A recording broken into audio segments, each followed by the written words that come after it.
Assalamualaikum warahmatullahi wabarakatuh.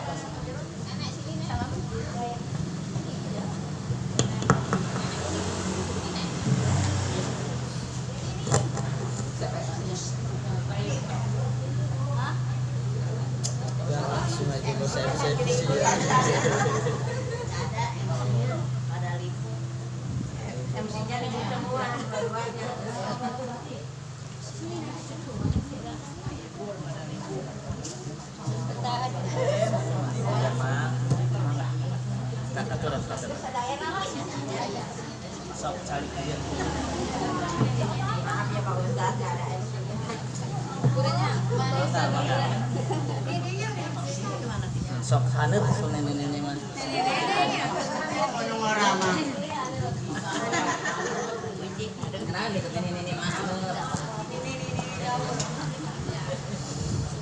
Bismillahirrahmanirrahim. Assalamualaikum warahmatullahi wabarakatuh. Daramang bu. Alhamdulillah. Alhamdulillahi rabbil alamin. Wa bihi nasta'inu ala umuri dunya waddin. Wassalatu wassalamu ala asrafil anbiya'i wal mursalin wa ala alihi wa sahbihi ajma'in, amma ba'du. Faqad qala Allah ta'ala fi kitabil karim wa huwa asdaqul qa'ilin. A'udzu billahi minasyaitonir rajim. Bismillahirrahmanirrahim. Wa 'allama Adama al-asma'a kullaha thumma 'aradahum 'alal malaikati faqala haula'i kuntum shadiqin. Wa qala Rasulullah sallallahu alaihi wasallam, man intaqala li ta'allama ilman ghufirallahu qabla an yakhtuwa. Sadaqallahul azim wa sadaqa rasul wa nahnu ala dzalika minasyahidin wa syakirin walhamdulillahi rabbil alamin. Pertama-tama yang sama-sama kita muliakan keluarga besar daripada Ibu Ratna Mulia selaku pembina Majelis Ratna Mulia, mudah-mudahan Allah Subhanahu wa Ta'ala memberikan sesuai dengan namanya kemuliaan. Allah memberikan keberkahan, Allah menyelamatkan kelak nanti bersama orang-orang yang sadiqin salihin.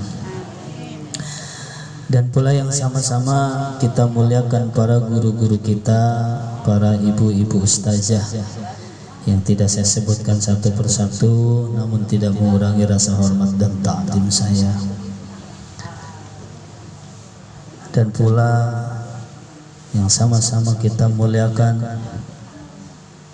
sama-sama kita hormati para ibu-ibu, seluruh jamaah yang hadir di majelis ini. Mudah-mudahan kehadiran kita mendapatkan naungan keridhaan Allah Subhanahu wa Ta'ala, diberikan kemuliaan baik di dunia ataupun di akhirat, dan diampuni segala dosa dan kehilapan kita, amin ya rabbal alamin. Alhamdulillah, pada pagi hari ini kita masih diberikan kesehatan oleh Allah, diberikan nikmat Islam, nikmat iman, serta nikmat kesempatan, sehingga pagi hari ini kita menggugurkan kewajiban kita, menunaikan panggilan Allah, menunaikan panggilan daripada Rasulullah sallallahu alaihi wasallam, yaitu thalabul ilm.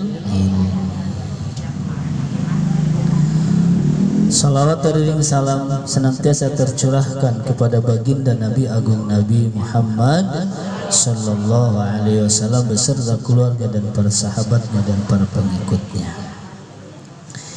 Ibu jamaah yang dimuliakan oleh Allah Subhanahu wa Ta'ala, bahwa begitu indahnya, begitu pentingnya orang menuntut ilmu. Biasa sudah dia suka bikin kelompok sendiri, gurunya ngaji, dianya bahas. Nah, Bu,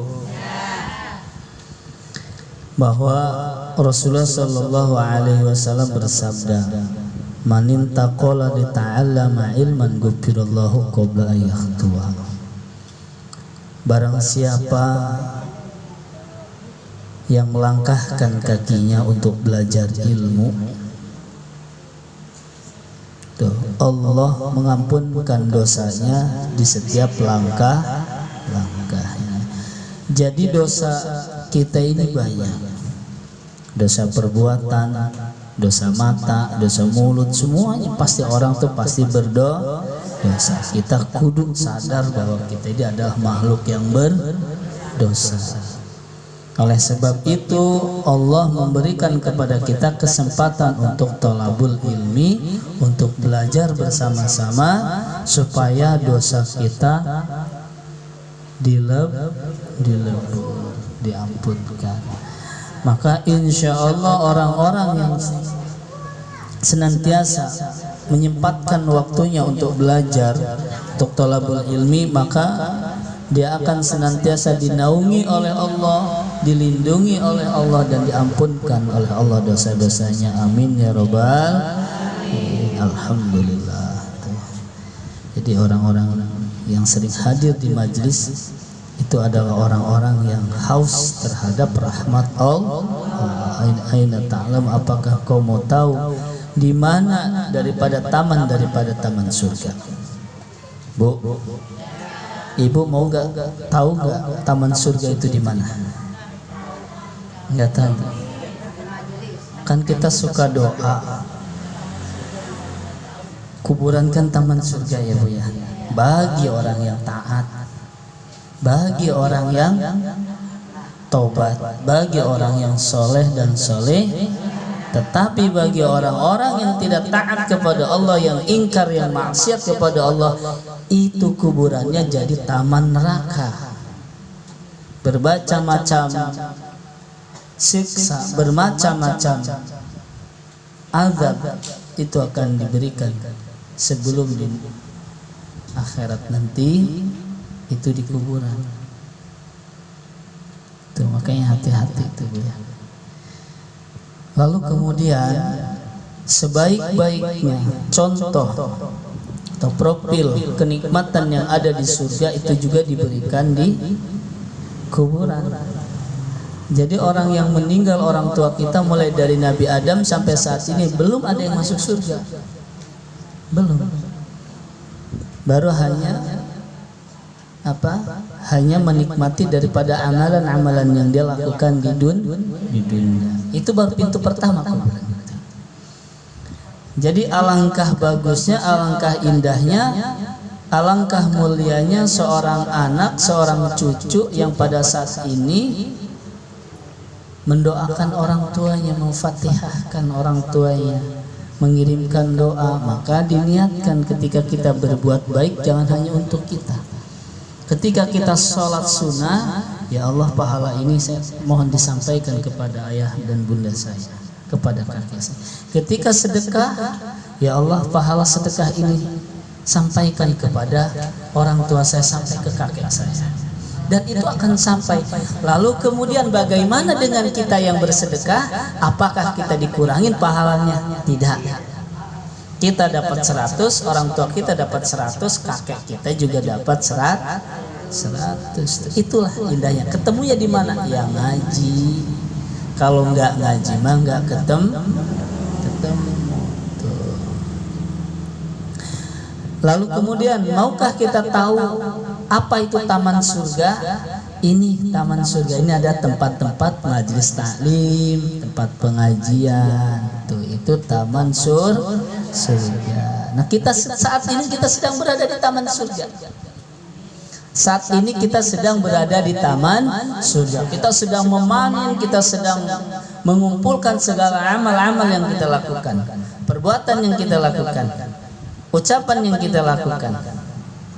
Maka mulai dari pagi melangkahkan kaki kita dari rumah sampai saat ini Alhamdulillah tidak ada perbuatan-perbuatan yang dilarang oleh Allah Subhanahu wa taala.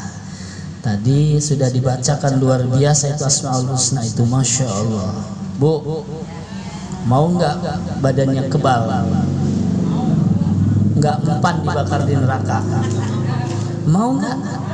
Serius, 2 rius malah. Ya, mau Bu? Serius? Mau nggak ngapalinnya? Mau nggak bacanya? Mau di sini di rumah mau kagak? Bu, baca apa? Barusan tadi itu Asmaul Husna.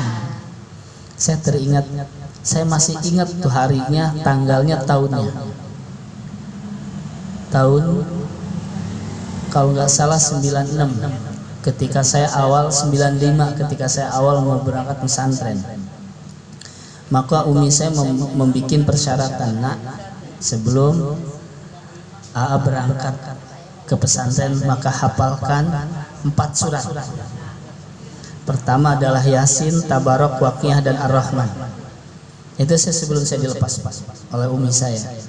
Itu luar biasa, lebih daripada ibu tiri itu umi saya. Waktu main tenteng, dia main bola, jamnya ngaji, cari umi saya kemana? Pulang. Tenteng saya malu waktu masih waktu saya anak-anak ngaji. Punya hutang 4 surat, sedangkan kamu 3 bulan lagi mau pesantren. Gitu. 94 lah saya lulus SD. 394 lah SD. Si muda saya mah. 94 apa saya itu, saya 93 itu pokoknya. Itu di antara tahun-tahun segitu tuh. Saya lulus SD itu, umi saya itu berperan terhadap saya. Dan alhamdulillah tuh sudah hafal tuh 4 surat. Baru saya dilepas pesantren. Lalu kemudian suruh hafal nih surat Asmaul Husna. Kemudian umi saya itu alhamdulillahnya punya majelis ta'lim. Saya suka ngikutin gitu kan. Ya kayak tadi ini, saya tadi kok ngikutin tuh kayak ibu saya yang baca gitu, kayak gini doanya. Ini harus dihafalkan di Asmaul Husna. Harus punya catatannya masing-masing. Minimal tiap hari dibaca. Sebelum aktivitas yang lain dibaca Asmaul Husna.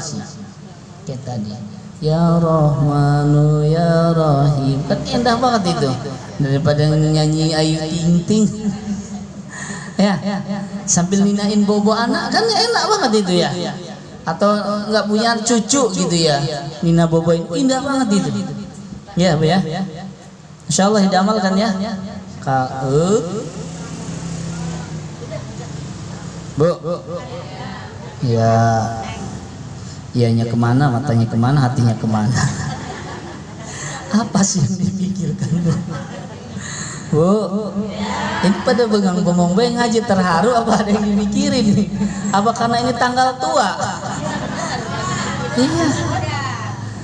Saya suka membuat tips kepada teman-teman saya, baik ustadz ataupun baik teman-teman pengajian bapak-bapak. Kalau istri sudah diruqyah, saya bilang masih aja dia marah-marah, diruqyah segitu udah. Iya, insya Allah diem, setannya marah hilang sih gitu nama rupiah. Saja bisa. Isi ngamuk-ngamuk mau di rumah marah-marah mau, aduh katanya. Giran di apa nama? Kita ajak aja ke tempat itu tuh, rumah kosong katanya nggak dihuni itu selama berpuluh-puluh tahun. Tetap setan pada kabur saking berisiknya sama ngomel mulu katanya. Gampang sih gitu. Toh bisa diruqyah tuh isinya kayak apa gitu. Ya sudah bawa ke rumah segitu, dibawa ke rumah. Bu, gampang saya bilang Pak, ini pengada orangnya. Ibu ngomel-ngomel kurang duit kan Bu, segitu. Tuh gampang. Diruqyah nggak mempan yang begini, kasih aja rupiah, dia diem segituin. Segemplok yang merah-merahannya lagi ngamuk marah, kasih 1 juta, dia mah gitu. Nah kagak ada itu puncak-puncak, cemplungin ke sumur biar adem, dieret. Ikat kakinya cemplungin ke sumur dieret gitu tuh, ada di sumur timba tuh ya. Tuh ya, ngomel-ngomel mulu ya. Biasa ibu-ibu marah, hal yang biasa dan luar biasa gitu ya. Aduh ampun. Sama Bu Ustaz juga diomel sama bininya. Sama sih, bini Ustaz juga cewek juga kayak gini, perempuan. Ya sama, yang ngomel wajar ya, itu aja. Jangan Ustaz Sayyidina Umar aja diomelin sama bini. Iya Sayyidina Umar Bu. Setan aja Al-Faruq ya, beliau kan Al-Faruq gelarnya yang bisa takut. Itu syaitan kalau ketemu dengan Sayyidina Umar 100 meter itu setan sudah teriak, sudah miskol sama gengnya. Oi jangan di situ, nomor Sayyidina Umar mau lewat. Itu setan lari. Takut Bu. Iya Sayyidina Umar ditakutkan oleh siapapun, tetapi Sayyidina Umar bukan takut sama istrinya. Iya Umi, iya Umi. Itu akhlak. Jadi kalau lagi istri saya ngomong, ayah ini. Iya saya udah. Suami takut istri, bukan takut istri. Kalau dilawanin, kalau kita iniin rapih urusannya. Lebih diem. Udah, aduh merdu sekali suaranya, besok lagi ya gitu. Orang lagi ngobrol serius ya, jadi ketika dia marah kita jangan marah, datar. Ini lagi marah gini. Iya udah didengerin, udah cuma segitu doang. Masih ada lagi nggak yang lebih hebat marahnya dari situ? Jadi dia adem udah. Jadi nggak usah dilayani. Kalau mau pusing-pusing, ya ini iya udah keluar ngerokok. Umi lagi ngomong nih dengerin. Iya kan dengerin sambil ngerokok gitu. Dia ngomong apa kita nggak tahu. Iya Bu, seperti itu ya Bu ya. Wajar capek lelah gitu ya. Nah itu. Apalagi telat gilir ya Bu ya. Domelin gitu. Nah itu Bu ya. Tadi jadi iya telat gilir, telat ngasih duit maksudnya gitu Bu ya. Terus apa tuh tadi ya, tentang Raudhah min Riyadil Jannah, taman daripada taman surga. Ini lakukan tiap hari, kita harus senantiasa kalau bila perlu.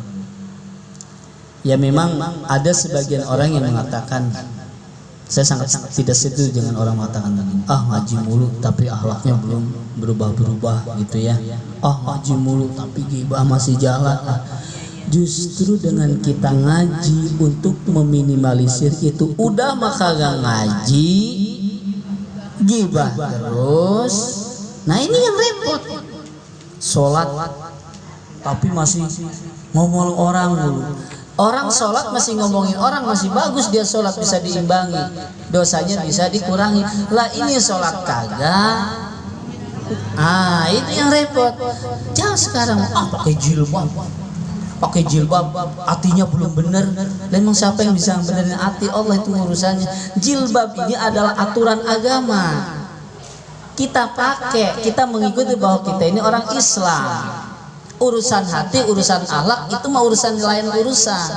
Ya jadi ada yang mengatakan, pakai jilbab rapi ngaji ini tapi akhlaknya nggak bener gini.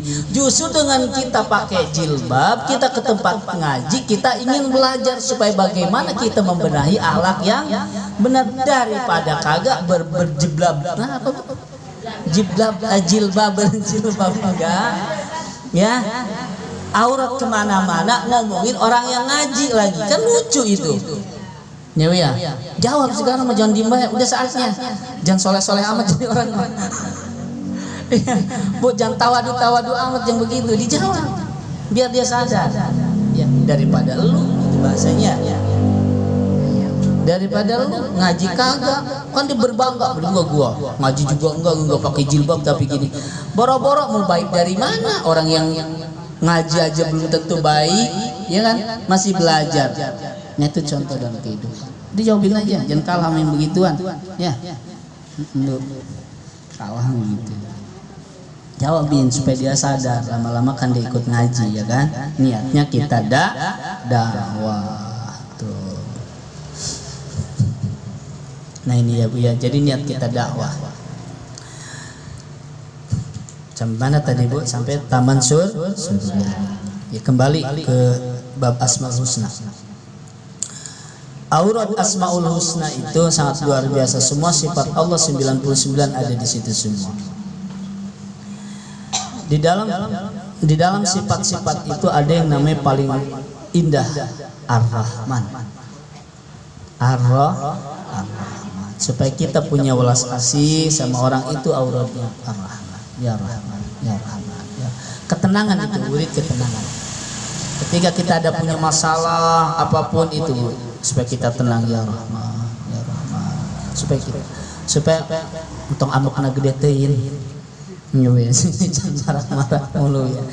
Itu tuh ingat kepada sifat itu, ya Rahman, ya Rahman, ya Rahman. Terus film. Ya Bu ya. Terus lalu kemudian di usia kita ini sudah katakan, saya bilang bukan nggak muda lagi ya. Saya bilang nggak muda lagi gitu ya. Kalau dibilang tua kan takut ada ngambek, saya masih muda, usah gitu. Bu, di usia yang saat ini kita harus siap-siap. Sudah 40 tahun lebih, berarti saya juga sama nih, udah 40 tahun saya Bu ya. Berarti kita sama-sama, kita siap-siap bareng-bareng. Siapa yang duluan? Enggak, maksudnya dalam arti siap-siap begini. Ketika sudah masuk waktu maghrib, nah kita sudah siap. Takutnya kita bablas tidurnya. Ya. Sebelum tidur, usahakan kita minimal kalau kita nggak baca surat Tabarok, Bu, kalau nggak kita baca surat Tabarok, kita baca surat Al-Ikhlas 3 kali, salawat 3 kali, istighfar 3 kali, subhanallah wa bihamdi subhanallahil azim 3 kali. Supaya kenapa? Supaya pada saat itu ketika kita tidur, barangkali Allah alam kita diambil oleh Allah dalam kondisi kita berzikir. Dan paginya ketika kita sudah bangun subuh, kita baca doa. Jangan langsung ya Allah barik lana, jangan. Langsung makan nasi uduk lagi. Aduh, ya. Iya Bu ya. Baca doa. Udah baca bismillah di situ untuk mengawali hari-hari kita. Sholawat. Udah kita mau udah sholawat aja udah modalnya Bu ya. Nggak bisa wiridan yang lain, nggak bisa hafalan surat-surat yang lain, nggak bisa kita seperti Bu Ustazah, Ibu Kiai, udah enteng, mudah hidup ini, baca aja sholawat, tiap hari baca sholawat. Mau sedekah, bismillahirrahmanirrahim, sholawat. Setiap berbuat apapun, mau minum bismillah, sholat. Sebab kenapa Ustaz harus seperti itu? Kita bersyukur kepada Allah. Allah telah mengirimkan makhluk yang sangat mulia, manusia yang sangat agung, manusia yang berakhlak, yang mengajarkan kita tata cara mengenal Allah. Lalu kita bersyukur kepada Allah dengan membaca sholat. Sebab kenapa membaca sholat itu adalah perintah daripada Allah Subhanahu wa ta'ala. Apa ayatnya? Apa dalilnya? Innallaha wa malaikatahu yusalluna 'alan nabi. Innallaha, sesungguhnya kata Allah, aku saja kata Allah, ya. Allah saja bersolat kepada Rasulullah. Malaikat bersolawat kepada Rasulullah. Ya ayyuhalladzina amanu, wahai orang-orang yang beriman, shollu alaihi wasallimu taslima. Maka bersolawatlah kepada Allah, kepada Rasulullah, supaya kita selamat. Jadi kalau orang mau selamat, maka banyak baca sholat. Kita udah tua begini mah pengen tahajud sampai 100 rakaat, pengen doang. Iya, relokan yang bagus-bagus orang pengen. Luar tuh Betawi. Kapiran amat kita gitu ya. Dari sini Bu ya.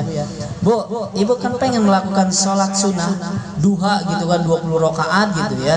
Bukan 12 lagi ya. Pengen ya? Pengen kan? Leklok teu. Hah? Miskolotnya. Tahajud tinggal pengennya doang itu. Ya kan? Udah 2 rakaat megang pantat lagi, megang pinggang lagi. Ya Allah, aduh itu wiridan bukan astagfirullah, aduh pengen nggak Bu? Sholat kita pengen, sholat kita 100%. Sholat tetap 2 rakaat tapi banyakin sholawat di situ. Udah duduk aja, tahu diri aja sih, gak usah maksain. Kita ini bukan muda lagi, jangan ikut-ikutan kayak anak Mudah-mudah sekarang ya sholatnya 100 rakaat. Udahlah saya mah ya Allah tahu diri aja, saya mah udah bukannya nggak pengen 2 rakaat, tapi saya pengen dapat 100 rakaat. Bagaimana caranya? Duduk, sholat 2 rakaat biasa dia semampunya, habis itu duduk. Apa yang kita baca? Sholawat. Ya, sholat apa sholawatnya? Terserah. Allahumma sholli ala sayyidina Muhammad. Allahumma sholli ala sayyidina Muhammad. Allahumma sholli ala sayyidina. Terus sampai pagi. Bosan sholat zikir? La ilaha illallah. Bosan zikir? Ya, apalagi ya. Baca Quran kalau kita bisa. Biasanya kan kalau kita kan baca Quran tergantung kacamata. Iya. Iya. Baca Quran tergantung kaca. Kalau kacamatanya kagak ada, Al-Quran juga nggak ada. Iya, nggak sampai. Ya, nggak kelihatan kan? Nah makanya kita yang lebih simpel, wiridan yang nggak mesti harus punya wudhu. Kita sambil rebahan, sambil nonton sinetron juga nggak apa-apa. Allahumma sholli ala sayyidina Muhammad. Bahasa salah apa? Iya. Pokoknya usahakan tiap waktu itu tangan itu terus bergerak. Nggak mesti harus pakai tasbih. Gini tuh Allah. Terus aja tuh hatinya tuh sholat. Insya Allah tuh orang begitu. Orang-orang seperti itu orang yang mungkin dia ibadahnya kurang, sedekahnya kurang, maka dia akan ditutup oleh sholawat. Sholawat itu menjadi jaminan. Sholawat itu jadi jaminan terterimanya atau tertolaknya ibadah kita. Sholawat. Makanya saya dengerin tadi. Awas aja nih majlis kalau kagak bawa sholawat, bagel-bagel ini. Tapi alhamdulillah Bu Ustazah bersol girang saya ngintip dulu tuh sebelum masuk, saya dengerin dulu di mobil tadi. Kata Umi masuk Ustaz, enggak saya dengerin dulu baca sholat atau kagak nih. Kalau nggak baca sholat saya pulang lagi. Iya. Iya, tapi alhamdulillah baca sholat berarti yang di majlis di sini cinta kepada Rasulullah Sallallahu Alaihi Wasallam. Alhamdulillah. Ya. Lalu kemudian qabla wa qala akrimul ulama fa innahum indallahi kurama makram. Jadi ketika kita ingin memuliakan daripada Rasulullah sallallahu alaihi wasallam, maka kita muliakan ulama, muliakan guru-guru kita. Itu juga kita sama dengan memuliakan Rasulullah sallallahu alaihi wasallam. Atau akrimu memuliakan daripada tamu-tamu kita. Man akrama, barang siapa yang memuliakan tamu-tamu kita yang datang ke rumah kita, maka dia seakan-akan memuliakan daripada Rasulullah sallallahu alaihi wasallam. Ini mah ada tamu di Panyunan we, di Perengutan. Paling yang minta kopi manu kieu mah. Suzon banget. Bu, rumah yang sering kedatangan tamu, baik saudara kita, baik siapapun itu, teman kita datang ke rumah kita, dia berkunjung silaturahmi, itu tamu membawa 1000 rahmat. 1000 rahmat dia tamu-tamu. Lalu kemudian dia bisa pulangnya membawa 1000 penyakit yang ada di rumah. Hebat tamu itu. Ya, tamunya ngapain lagi kalau nagih utang lain urusan Ustaz gitu begitu ya. Tamu mau dia nagih utang, mau yang datang ke rumah kita tetap kita akrim aja pokoknya. Muliakan tamu-tamu kita. Selagi masih kita ada air putih, kasih air putih. Jangan ada tamu masya Allah kering udah jauh, air putih boro-boro, air yang berwarna air putih aja nggak ada. Itu nggak boleh begitu Bu ya. Pokoknya ada siapapun, mau itu saudara, mau itu siapapun, teman yang lain-lain, keluarga dari istri, keluarga dari suami, keluarga dari siapapun datang ke rumah, kita muliakan dengan sikap kita. Memuliakan tamu sama dengan memuliakan Rasulullah Sallallahu Alaihi Wasallam. Apa yang diminum oleh tamu, apa yang dimakan oleh tamu, ini menjadi jaminan yang langsung pada saat itu juga menjadi tameng daripada api neraka. Bu, kan ada tamu, kita siapin tuh kue, lalu kemudian tamu makan, itu jadi jaminan langsung, itu menjadi suatu bangunan di surga. Di kelak nanti di akhirat kita akan diberikan makan sebagaimana dia memberikan makan kepada tamu tersebut. Masya Allah tuh ya Bu ya. Jadi mulai besok kalau ada tamu, ulah di Panyunan, ulah di Perengutan, ulah di Omelan, kebal amat yang paling kita minta dahar geus kieu mah. Seujung Seujurnya matamu, udah lama kopi udah habis, teh udah habis, kok kue udah, paling ujung-ujung jam 11 minta makan nih. Selalu gitu ya Bu ya. Kasih. Saya teringat, Mas, ini cerita tentang kebaikan. Alhamdulillah kami seperti ini pun karena ada peran daripada seorang ibu ya Bu ya. Umi saya di kampung Bu, setiap ada tamu dia melewat belakang. Kalau ada tamu assalamualaikum gitu, dia udah ke dapur dulu tuh, salam, suruh duduk gitu kan. Habis mempersilahkan tamu dia lari ke belakang. Wah, ini Umi saya masih kecil waktu itu kan, saya intip-intip ke warung ke belakang, ngutang ke warung. Ada roti, ada apa disiapin bener-bener gitu tamu tuh. Saya bilang tumben-tumbenan nih, dan itu menjadi kebiasaan. Jadi lebih memuliakan, mementingkan tamu daripada keluarga, daripada anaknya. Kita mau jajan juga nggak dikasih, gitu ya. Ini kalau ada tamu lewat pintu belakang lari. Kalau takutnya nggak ada apa-apa, teh, kopi segala apa disiapin. Jadi itu saya pikir apa nih? Setelah saya pesantren baru ketemu jawabannya. Oh, Umi saya melaksanakan hadis ini nih saya. Ketika suatu saat saya pulang ke pesantren, lalu kemudian Umi, saya sering diskusi dengan orang tua. Karena Umi saya itu muridnya Abu Yadimyati Cidahu. Beliau pesantren itu 25 tahun. Pesantren itu 25 tahun. Kalau saya cuma 15 tahun juga enggak. Diskusi setiap saya dari pulang dari pesantren selalu Umi saya tanya, nah apa yang kamu dapat ini. Cerita, misalnya ibu-ibu lah cerita. Ini. Saya baru tahu yang Umi biasa lakukan dulu ketika saya masih kecil, saya sudah tahu jawabannya. Ini kan hadisnya Mi. Ya sudah. Nah, hadis itu bukan untuk diucapkan, tapi untuk kamu lakukan, kamu amalkan. Umi saya diam. Gak banyak omong.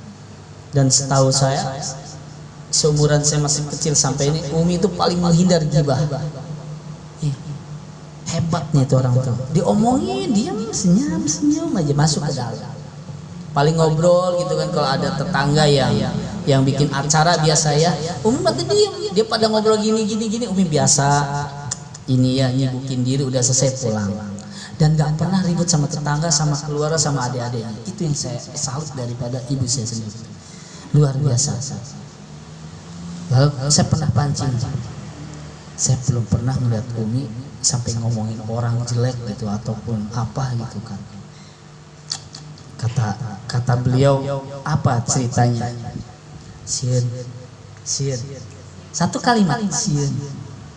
Ya Sunda kan. Sieun apa Mi? Bising kekagehan kena. Itu bahasa-bahasa itu yang saat ini saya buat pedoman hidup saya. Sieun bising kekagehan. Bising kekagihan. Jadi takut nanti tidak kebagian amalnya. Umi sholat, Umi ngaji, eta mangeunah we cenah nu diomongkeun pahala Umi pindah ka dinya, dosa dia pindah ke Umi. Mendingan Umi cicing. Oh, ya, luar biasa ya. Itu ilmu yang dahsyat yang kadang kita juga nggak bisa. Ya. Kalau nggak ngomongin nggak sedep, enggak ngomongin mah enggak mulut mah digeruk. Saya mah nggak ngomongin Ustaz, cuma saya mau WA yang ketik mah tangan saya kan dia ngomong. Iya ya si ibu ini mah begini, tambah gitu. Oke, aduh, gitu ya. Jangan ya Bu ya, mulai saat ini kita kudu heman, kudu baik diomongin daripada ngomong. Geus teu naon diomongin mau payah recan payah malah. Bahasa sini kan itu ya. Diomongin juga nggak bakalan mati, kalau belum waktunya mati mah ya nggak usah marah, nggak usah. Paranas tiris diomongin tetangga. Sabar, terus dada ya Allah, ya Rahman, ya Rahim, astagfirullah. Jangan dibalesin lagi ya. Ngilu saya. Ya. Itu ya Bu ya. Jadi seperti itu, man akrama dhaifa faqad akramani. Barang siapa memuliakan tamu sama dengan memuliakan Rasulullah. Baik itu saja Bu ya. Kitabnya udah di ini ya. Coba dibahas bab apa ini? Coba ke seberapa? Bab 7. Kadalapan. Sok biar biar untuk istiqomah ya, biar untuk keutamaan azan. Sekarang ya berarti. Bab berapa? Bab 8. Oh ya, siwak udah ya. Kemarin baik. Bismillahirrahmanirrahim. Al-babu saminu min fi fadilatil adzan. Bab yang ke-8 ini mau menjelaskan fadilah keutamaan tentang azan. Qala Nabi sallallahu alaihi wasallam, man adzana li sholati sab'a sinina muhtasiban kataballahu lahu bara'atan minan nar. Rasul mencatat baginya dia bebas daripada api neraka. Apakah jawabannya ini berlaku untuk perempuan? Ini adzan apa dilihat di gini. Ini kok di bulan ada azan gitu. Di mana ini setiap waktu itu setiap waktu.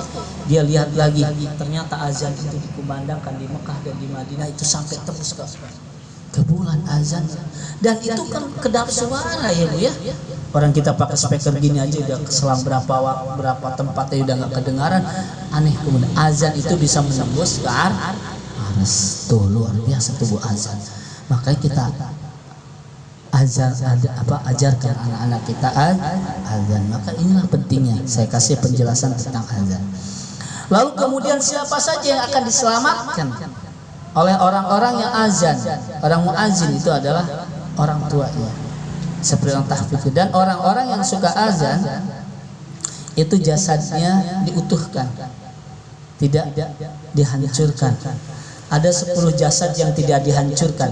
Ada 10 jasad yang tidak disentuh oleh cacing tanah. Yang pertama adalah tahfidz Quran. Keluar minah tahfidz Quran. Mudah-mudahan saya selamat ya, karena saya terlahir daripada ibu yang tahfidz Quran. Umi saya tahfidz Quran. Adik-adik saya juga, cuma saya juga nggak tahfidz Quran. Mak saya. Mudah-mudahan saya termasuk punya. Awas aja mak nih, kalau saya kebakar ya, dia nggak nyelamatin, dituntut nanti.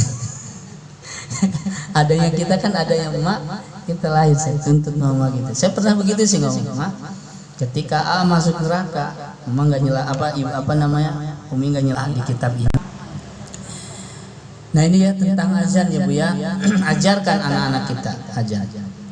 Lalu kemudian diriwayatkan dari Ibnu Abbas dan Ibnu Majah. Qala man adzana asyrata sanatan wajabat lahu jannah. Barang siapa yang azan selama belasan tahun, tuh ini untung banget ini buat muazin ya, maka wajib baginya surga. Tuh. Tapi kita juga nggak apa-apa. Dan azan ini hebat. Azan ini hebat dan nyata, yang pada saat ini saya juga meyakinkan itu azan. Ketika ada angin besar, hujan kan sambil angin gelap, itu azan berhenti langsung itu. Saya pernah jalan gitu ya, saya kan suka jarah ke gunung gitu ya Bu ya, gelap kan suka ada kabut ya Bu ya, kabut terus angin ya, hujan kayak gitu. Azan berhenti itu langsung, luar biasa ini azan ini. Berhenti itu langsung. Ini juga ada angin puyuh, suka ada angin topan, angin puyuh ya. Jadi Allahu Akbar, azan langsung. Allahu Akbar. Berhenti gitu langsung tuh, minggir. Terakhir sekitar seminggu yang lalu di Kunciran itu kan ada ya nih, kalau orang-orang Sumatera tuh ya, supaya nggak diganggu katanya sama maung ya, sama harimau, azan. Azan insyaallah tuh aman, jangan setan pun nggak bakalan mengganggu tuh.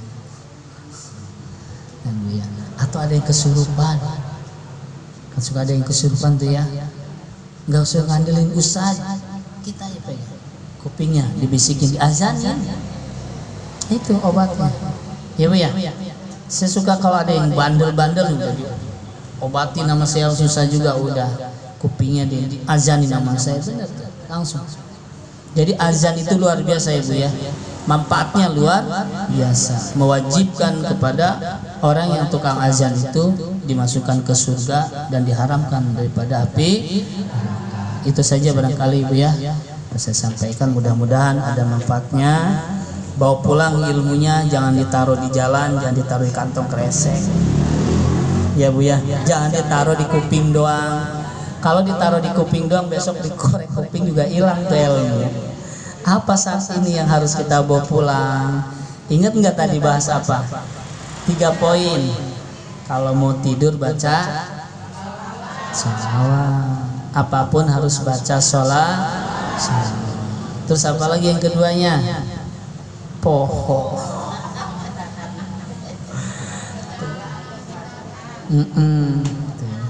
Baca surat.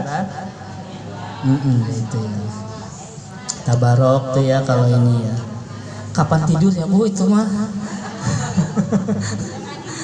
Kan kalau sebelum tidur baca tabarok, baca yasin, ar-rahman, waqiah, ya, ya.